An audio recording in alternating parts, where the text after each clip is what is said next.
Jnanakosha, Puranas. सर्गच्च प्रतिसर्गच्च वंशो मन्वन्तराणि च वंशानुचरितं चैव पुराणं पञ्चलक्षणम्.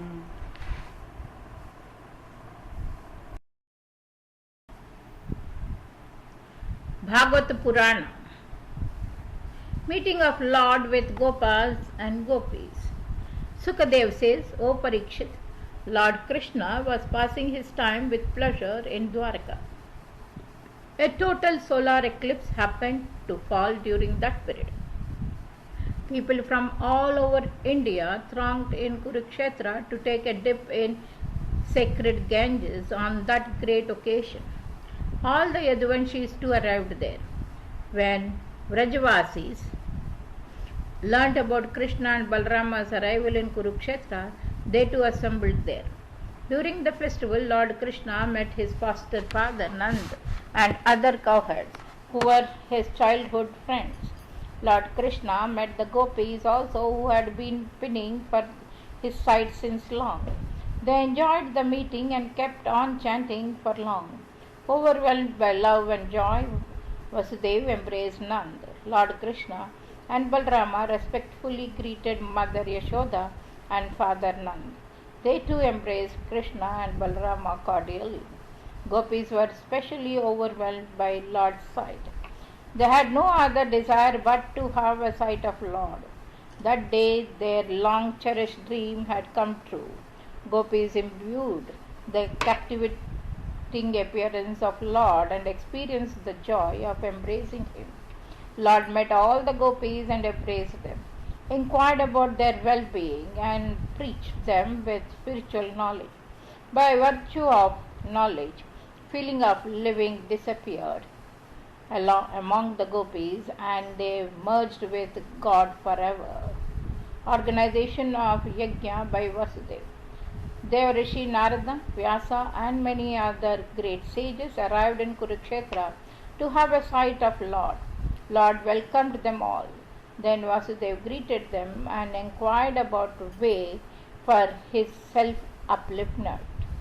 Laughingly, Narada said, Vasudeva, a person already living at the bank of Ganges, discards her holy water and goes to other places of pilgrimage for his purification.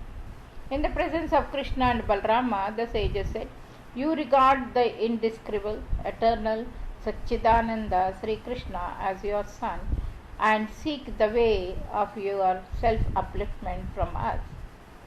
O Vasudeva, recognize him, take to his refuge, only he can save you. Vasudeva caught the meaning of sages' words and began to develop feelings of devotion for his son.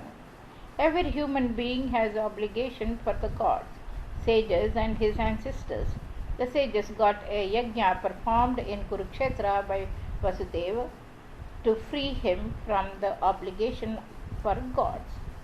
Revisiting of Devaki's 6 sons.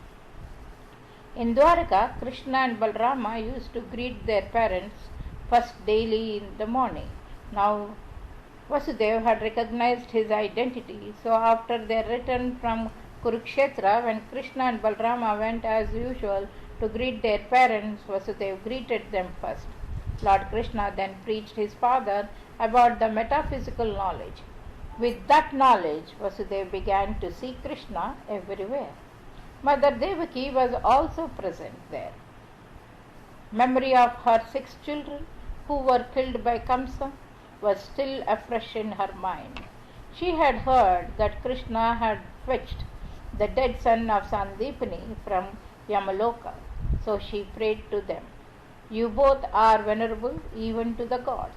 Kindly grant me my desire. Show me my 6 sons who were killed by Kamsa. By their mother's dictate and helped by Yogamaya, both the brothers searched Sutaloka. The demon king Bali welcomed them there and offered them a seat and washed their feet. King Bali then asked God, and could he do for him? Lord said, O demon king, in Swayambhu Manavantara, 6 sons were born to Urna, the wife of Prajapati Marichi. They were all gods. They had once seen Brahma trying to copulate with his own daughter and hence derided at him. Indignant Brahma had then cursed them to take birth in demon incarnation. They therefore were born as the sons of Hiranyakashipu. In the present era, Yogamaya had made them born as Devaki's sons who were killed by Kamsa. They are all now in your loka. Mother Devaki is mourning for them. So we shall take them with us. They will thus be freed from the curse and go to their heavenly abode. Thus Lord Krishna and Balarama brought those 6 babies to Dwaraka and handed them to Mother Devaki. Seeing her babies again, Devaki's heart filled with love for her sons. Milk began to flood her breast. She breastfed them. Drinking the milk, all the babies received salvation. They then departed to their heavenly abode. Love and marriage of Subhadra and Arjuna. King Parikshit asked, Gurudev, how did my grandfather Arjuna and grandmother Subhadra got married? I want to hear this tale. Kindly narrate it to me. Sukadev said, Parikshit, once travelling on a pilgrimage tour, Arjuna reached in Prabhas region. There he learned that Balarama was desirous of marrying his sister Subhadra to Duryodhana.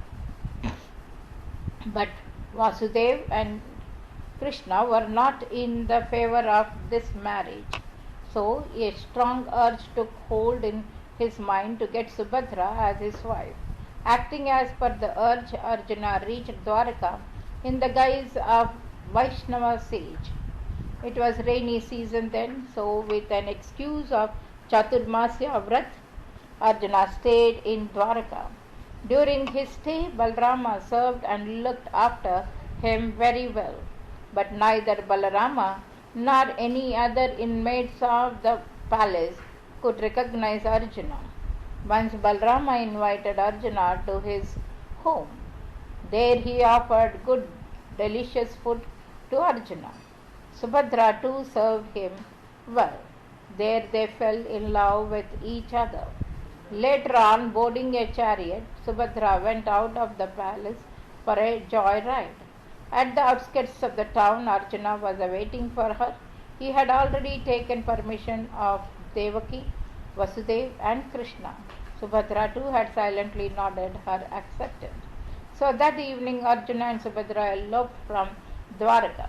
The news of Subhadra eloping with Arjuna first outraged Balarama, but Lord Krishna and other near and dear ones convinced and pacified him. Prayers of Vedas. King Parikshit asked Brahman, Brahma is beyond the limit of do's and whys. He is free from the virtues like Sat, Raja and Tama. He cannot be seen by mind.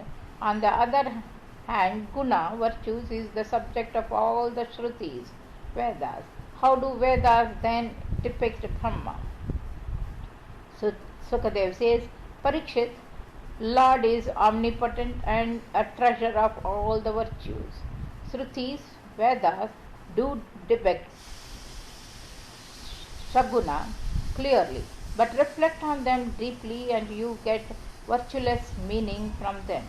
Once Lord Badrinarayana had arrived among the inhabitant sages of Kalyanagram. Devarishi Narada had asked him the same question. In the assembly of the great sages, Lord then narrated the same tale, which the inhabitants of Janaloka had asked. The supreme sages like Sanakadi and his brothers were equal in knowledge, penance, yet they chose Sadanandan as the narrator, and rest 3 became the audience. Sadananda had said, such as the savants and Baldiers sing in praise their king to wake him up in the morning, similarly annihilating the entire universe in him, Paramatma, Supreme Soul, lies asleep with all his powers. At the end of Pralaya, Vedas wake him up, through the words that demonstrate him. Shrutis, Vedas say, O Ajit, you are supreme, no one can conquer you. May you win everywhere. O Lord, you are complete with all the luxuries, hence destroy the illusion that allures all the living beings. We are unable to describe your appearance, but when your powers manifest in creation, we get some ability to describe you. Description of Brahma, Indra, Agni, Surya, and other gods by us appears as separate. The complete universe is not different from you. It is a description of your various forms. You are unborn. Even in those idols, you do not take birth. All the Vedas describe your merits. All the savants love none but you through hearing and remembering of your auspicious, benevolent virtues. O endless, if anybody in human incarnation does not recite or remember your name, he is breathing in vain. Dharma, duty, artha, wealth, kama, sensual pleasures, and moksha, salvation, have no meaning for those who remember you with pure heart. O endless, glorious Lord, common people are wandering in abject darkness of unnecessary disputes. Your realization is impossible. When will that moment arrive in my life when I shall recite your names like Madhav, Vamana, Trilochana, Govinda with joy and get free from all the miseries? O Lord, this entire universe is false, but still appears as real. We pray to that God who is present as an illuminating truth in this false creation. O Lord of all, people cannot sail across this ocean of death without you, no matter what they do to achieve salvation. Their all efforts are futile. O Lord, all the living beings are wandering in your illusion, but the learned ones don't regard themselves separate from the cycle of life and death. In your shelter they have nothing to fear. Sukadev says, Parikshit, as per your query, I told you how Vedas describe Parabrahma, Paramatma, who is free from natural virtues and invisible. O King, it is the Lord who conceptualizes the universe and is present in the beginning, mid, and the end of it. He is the Lord of nature and creatures. It is He who created the universe and entered it with the creatures. He created the bodies and controls them. Such as a human being who is immersed in deep sleep is not aware of his body. Similarly, on receiving God, the creature is free from illusion. So one must continuously reflect on the virtues of Lord Sri Krishna. Release of Lord Shiva from crisis. Parikshit asked Gurudev, those among the gods, human beings, and the demons who worship Lord Shiva get wealth very soon. But those who worship Lord Narayana remain afflicted with scarcity. What is the reason for that? Sukadev said, Parikshit, your grandfather Yudhishthira had put the same question before Lord Krishna. In reply, Lord Krishna had said, O Yudhishthira, I take away all the wealth from those whom I bestow my grace. When they are poor, their relatives desert them. I even render their efforts useless when they try to earn money. Thus, being unsuccessful repeatedly, the people develop an attitude of indifference for wealth. Then they begin to take shelter as my devotee and mingle with me. Only then I bestow my full grace on them and they receive me as Sachidananda Parabrahma. Thus pleasing me through my worship is extremely difficult. Hence ordinary people give me up and worship other deities, which are in fact different forms of me. Lord Shiva is Ashutosh and bestows his devotees quickly with grace. He gives wealth and other riches to his devotees. But once they get wealth, the devotees become despotic and even forget the God who had blessed them. In this context, Shukadev narrated one ancient tale to Parikshit. Once upon a time there was a demon, Vrikasur. He had pleased Lord Shiva and sought a boon that the person upon whose head the demon put his hand should be incinerated at once. Lord Shiva granted the boon without considering the consequences. But as soon as the demon got this supernatural power, he ran to incinerate Lord Shiva first. The demon was eyeing Gauri Parvati, so he was determined to eliminate Lord Shiva. Now afraid of his own boon, Lord Shiva ran for his life, with the demon following him in hot pursuit. At last Lord Shiva reached in Vaikuntha and told Lord Vishnu about his crisis. Lord at once illusioned the demon and made him put his hand on his own head. By the virtue of the boon, the demon was incinerated in no time, and thus Lord Shiva could be saved. Testing of Trinity. Once upon a time, all the sages assembled on the bank of Saraswati river. A dispute erupted among them as to who among the Trinity was the greatest. By conscience, they appointed sage Bhrigu to test the Trinity of Brahma, Vishnu, and Mahesha. Bhrigu reached to Brahma but did not greet him. Brahma got infuriated, but since the sage Bhrigu was his own son, he did not curse him. Then Bhrigu visited Lord Shiva. Lord Shiva proceeded to embrace the sage, but instead of accepting Lord Shiva's welcome, the sage began to abuse him, saying, "You violate the dignity of Vedas, so I will not meet with you." Angry Lord Shiva raised his trident to kill him, but Bhagavati stopped him. At last Bhrigu reached Vaikuntha to see Lord Vishnu. Lord was lying with head in the lap of Lakshmi. Bhrigu kicked hard at his chest, but instead of getting angry, Lord got up, bowed his head before the sage, and begged pardon. "O sage, pardon me. I could not welcome you at once. At your arrival, your feet are soft. I hope they are not hurt. All my sins have been washed by the touch of your feet." Bhrigu felt very pleased by the serious talks of Lord. His heart felt overwhelmed with excess of devotion. He returned to the assembly of the sages and narrated his experience. Since then, Lord Vishnu is regarded as the supreme and giver of peace and fearlessness. Revival of Brahmins' dead children. There in Dwarka lived a Brahmin. When the first son was born to his wife, it died immediately after birth.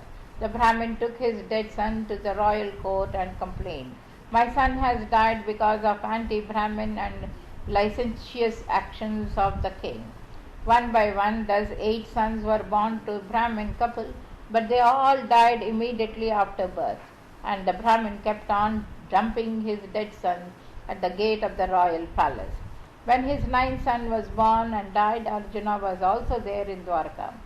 He made a promise to the Brahmins, "I shall guard your son or commit self-immolation." At the time of next delivery, the agitated Brahmin came to Arjuna. Training his bow and arrows, Arjuna made all arrangements to protect Brahmin's 10th son.